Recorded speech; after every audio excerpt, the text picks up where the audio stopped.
So the heart of your, underlying energy is the Seven of Cups. This has a lot to do with making decisions, family, breaking past the smoking mirrors, the Two of Swords, something. Oh, geez, that's interesting. Why is the Two of Swords coming up? The Knight of Wands. Things. Um, not really pushing too much, or not really pulling, but had very lovely passive energy, right? Because she allows things to be. She just feels things flow through her. And I feel like you guys are just enjoying the experience of being in love. And, I feel like you also have someone in mind. Maybe you have someone that you may want, or there may be something in mind that you want as well. The Queen of Cups can indicate that this process is about discovering what your cup is, what your personal desire is for you. And you may not know that yet, and this is why you're probably figuring it out now, right? The whole process is trying to figure out what you want, either in a relationship, in a life, like as in like lifestyle, what you kind of lifestyle you're trying to go after, or it has a lot to do with, what your personal dreams are. Now, the heart of your reading also is straight up Knight of Cups. This could be someone that you know, someone that you have history with, or this could be you focusing on your dreams, focusing on what you want, focusing on what you want to feel, right? Knight of Cups is also super romantic, and I feel like the challenge is probably the dreamy aspect of it, allowing yourself to dream, allowing yourself to be romantic. Because the Queen of Cups, she's very romantic. The whole focus is about tapping into that beautiful, dreamy, imaginative energy that the Queen of Cups can imagine. That's why she's able to persuade herself to feel a certain way. That's why she's able to influence other people, because she can get them to think and believe and to dream. And the Knight of Cups is a dreamer. He's the dreamer card, but it's crossed by the Seven Pentacles. What is realistic? All right. So I think you guys are having a hard time kind of figuring out what's realistic and what's not realistic about your friendships, about your relationships, about your dreams, your passions, your desires, your goals. And I think you're trying to have a realistic approach in regards to what you can have and what you can't have. Practically, kind of put in a way, it's putting limitations on what you can and cannot have. But there's a sense of dreaminess that's, shunned in a way, because we saw the moon come up, and the moon can indicate facing of fears, facing of things that are kind of scary, right? And I think those, even though the moon is your card, you guys are all about the dream world, all about the imagination, the unrealistic, right? It's a beautiful energy, but sometimes it can get carried away. Sometimes we can lose ourselves in that intense emotion, intense feeling, intense energy. And we can kind of start losing sight of what's real. And I think the thing is that for some of you guys, Pisces, you're doing the exact opposite of that. You're losing touch of your imaginative, your creative, that abstract energy that you guys are naturally, that you guys have naturally. And it's not, well, sorry, I shouldn't say lose it. It's more of you're kind of putting it back. You're kind of like, this isn't useful here, this isn't useful here, this is useful, but it's actually exactly what you need to manifest what you want. Because the Seven of Pentacles is almost like you have Seven of Pentacles and Seven of Cups. So very interesting that you have the reality and the fantasy in this reading. And this is the Seven of Pentacles is always like, yeah, what do I need to do to get to whatever I need to get to, right? What do I need to do to get to where I want to be? And the Seven of Pentacles looks at the workload of what needs to be done. It tries to find more work to do, tries to figure out what he needs to do to really build on what he's already got. He's at a good space, right? He's made great progress, but it's not exactly where he wants to be. And he's looking at the practical aspects of it, what he needs to do to get there. And you have a awesome blend of Pentacle and Cups here. That definitely speaks to me is very significant. But the thing is that the dreams is the situation. Like the challenge is the dream is to have the hopes and the passion, the desire for something. Just focusing on what you want rather than focusing on what you need to do. Focusing on the reality of something. Really, just looking at how much work needs to be done. Just focusing on your heart. Focus on what you want to feel and let that guide you. Because I feel like this is really a relationship reading. Because when it comes to love, all you have to do is focus on how you feel for that person, what you want to feel for that person, and constantly give them love, unconditional love, right? You have a cup here that's definitely specific. It has a lid on it. different, and it's specific for one person, specific to whatever you want to give this cup to. He, she, both people, whatever, right? Whatever you guys, however you guys roll. But the situation is that it's very specific what that cup is. It's very specific what's in that cup, because no one else has what she's got in that cup, and only not one person, but there's only one other person that in the tarot that gives it to her, which could be many different things. Obviously, the King of Cups can be in polygamy. It could be so many different things. But the point of it all is that this cup is specific to something. Her own desires, her own happiness, right? Her love is in a cup. It's sacred and precious to her. And I think that's the thing. You're focusing and figuring out what exactly is that precious cup to you. Or if this precious cup that you have here, which I believe you already do have, is it worth pursuing? Is it worth continuing? Is it worth is it worth the effort and the time that's needed to continue to grow this? You have a new opportunity, though. This is what it's telling me. You had the opportunity in the past that opened the door for you to even contemplate this, or to even get this far, right? You got a door open where you could, go and pursue this love, pursue this person that you may have had feelings for, this friend that you may have had feelings for, or somebody from the past, someone you know from work, someone that you're very familiar with. If this is someone completely new, this is someone new that that has beautiful emotions, and as you share together. And here you have the Two of Pentacles. Now, some of you guys, you may be kind of figuring out who is the person that you want to pursue. Or maybe you guys are trying to figure out which person it is that you want to be in a relationship with. You have the King of Swords and the King of Pentacles. And I feel like you guys are trying to figure out who your ideal lover is. Is it the person that is stable? Is it this person that is, a little bit more serious? It's, definitely communicative, intelligent, someone that you have great conversations with. And I feel like you're some of you guys may be trying to figure out what you guys want to do with two people. Some of you guys, there's no two people at all. This is you guys just trying to kind of keep the balance of a situation and trying to make practical decisions based off of what you want. And that's not how it's going to work. Saves a little time, y'all. When it comes to the Two of Pentacles, the only way you're going to actually figure out what is of value to you is by looking at how you feel about those pentacles. And in order for you to look at how you feel about those pentacles, you have to look, you have to know what you feel. Seven of Cups is this kind of card that's all about fantasy and opportunities and options and decisions that need to be made. And this goes hand in hand with the present. The external energy goes hand in hand with, with the present. And I feel like you guys are trying to figure out your dream. You guys are trying to pick a dream from the practical aspect of your life, and it's not going to work that way. Similar to Seven of Pentacles, you're not going to get anywhere by constantly looking at the workload that needs to be done, or constantly dwelling on the fact that you're not where you want to be. And I don't think that's the case. And I just say that for just in case that may be what some of you guys may be doing, but I'm not getting you guys dwelling on anything. I think you guys are trying to make practical decisions about how to move forward when you're not sure of what you want in the first place. Seven of Cups is indicating this. The Two of Pentacles can indicate that you're juggling things and trying to keep the balance of something and trying to make it, trying to make some sort of situation, stable and balanced, when it's not, if you're not looking at how you feel. I think some of you guys, it could be this as well. Like, there's another message here. It could indicate here that there is some things that need to be done that your emotions may stand in the way of, and it's important that you control how you feel as well, and honor those emotions. Definitely treat yourself and respond to those feelings, promptly, but also recognize that recognize that responsibilities are a role in this whole thing, right?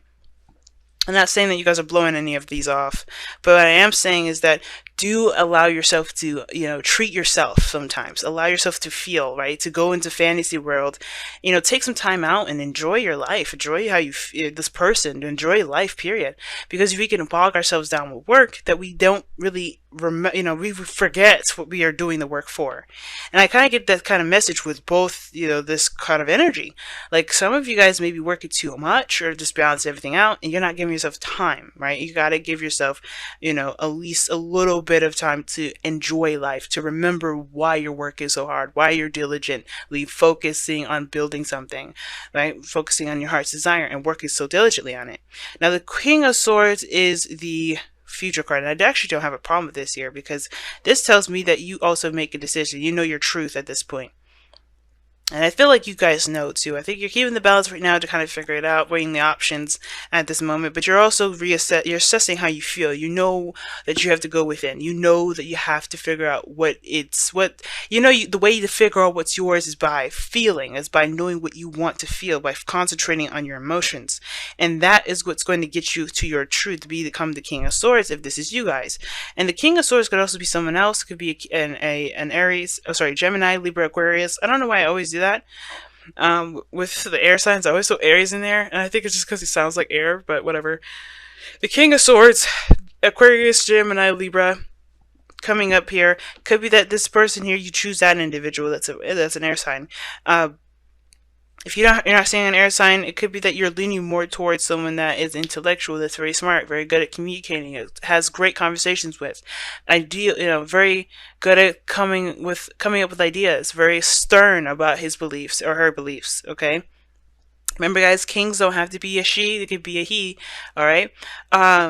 So this is a really, this could be anybody, but the point of it all is that I feel like you know your truth at this point. You master your truth. You master what your goals are. You have clarity in what you believe in and what your happiness looks like and what you're going for.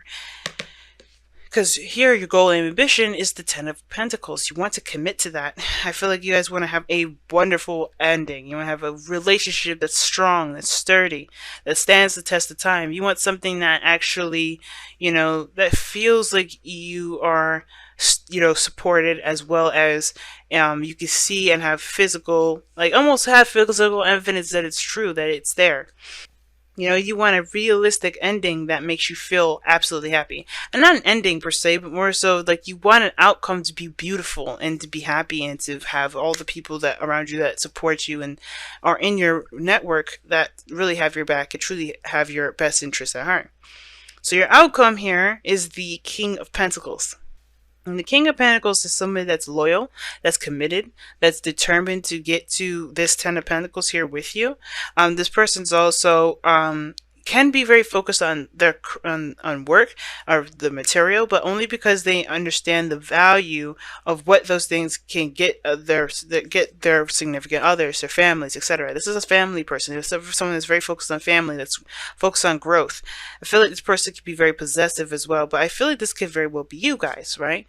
You guys could bring that happiness into fruition. It will take time, it will take work and diligence, but you commit yourself to the work needed to be done to get you to where you want to be, to get you to your dream, to get you to that happy place with this person.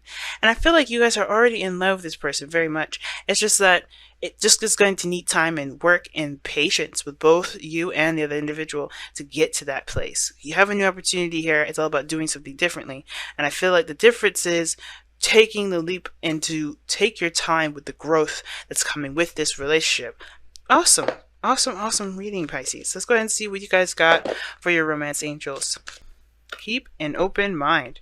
Your soulmates may differ from your usual type and expectations. So that kind of goes with the Queen of Cups and the Seven of Cups and Knight of Cups, because I feel like the Queen of Cups is very specific about what this cup goes to, who this cup belongs to, who's going to take this cup from the Queen of Cups. That's a lot of cup in one sentence, right? But the thing is that she's focused on what she wants to feel. She's not focused on what the exact details of it. Because if she was more about details, it would be the Queen of Pentacles coming up there, not the Queen of Cups. She knows what she wants to feel and who this cup belongs to based off of how she feels for that person. It's never about the details of the dream. It's never about the absolute, okay, this person has to be 6'7" or 5'2", and this person has to have black hair and green eyes. It doesn't matter. It's not about the looks. It's not about the physical. It's not about the ego. It's about the emotions, the feeling. And I feel like this person that's around you at this moment, you're kind of a little iffy and not sure if you want to pursue it, but I feel like the more you get to know this person, the better you understand their truth, you understand their side. You'll see that They may be coming off as the Knight of Cups, inconsistent, a bit of a player, kind of sweet talking and everybody. But I think he or she may be very serious, and the Queen of Swords may show their seriousness with their willingness to settle down. But it's not about the other person. It's also recognizing and understanding your truths and understanding your expectations and understanding what you're looking for in a partner, what you're ready for, what you are, not ready for. You know what I mean? You're understanding yourself when you understand someone else. But the thing is, you keep an open mind so that way you can get a new perspective, not just for yourself, not just for the people, for yourself, but to give you new ideas, to expand your horizons in regards to what you can have in your life, which you may not have even thought was possible. All right? So keeping an open mind is big, y'all. And remember, you're not manifesting a person. I would never, ever, ever, ever, ever recommend you doing that, because that is conjuring someone. That's not manifesting. That is conjuring, and that's dangerous. Like, just think about it. If you're okay with somebody manifesting you, like pretty much roadblocking your purpose in life just to have you in theirs, if you're okay with them doing that to you, so be it. I don't agree with it. I don't condone that. I feel like it's completely wrong. It's free will that you're taking advantage of, stealing someone's free will away from them. That's their right of being a human being on this planet, as the same as you. But you are allowed 100% to manifest someone that will bring you a feeling. Not a person, but the feeling, to have that feeling in yourself. Because sometimes you could have this feeling and not need a single person. And I know a lot of us want a relationship, but the thing is, where does love start? From the self. So you have to have that love with you. But you want to manifest what you want to feel in a relationship. Not the person that's going to give you that feeling. That's the big thing. The big part of it. Don't get wrapped up in the details. I feel like that's the biggest thing why the keep an open mind card came up, and that's why the Knight of Cups and the Seven of Pentacles came up. I was saying that it's too practical. You guys got to go back into that moon energy, dream, fantasize. Don't get lost in it, but don't get lost in the details and being too specific, because that specificness, you will get what you are looking for with the specificness. Now, miracles and blessings is awesome, all right? And this is talking about everything has its purposes, everything has its reasons why it comes about. It says everything has its gifts. So sometimes we're put in a situation where we're not necessarily too happy about, and we may kind of feel like, well, this kind of sucks. But remember, everything has its purpose. Everything happens for a reason.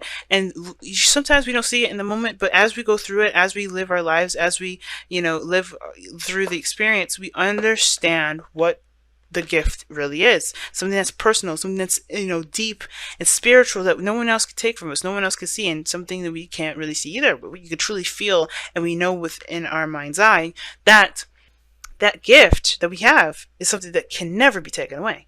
So everything has its blessings, everything has its miracles, right? Everything happens for a reason, and it's about what we do with those miracles that makes it a gift. Anything we do with it, everything we do with it is a gift. It's just, sometimes we just may not see it then, but understand that things happen for a reason, and it's never for our demise.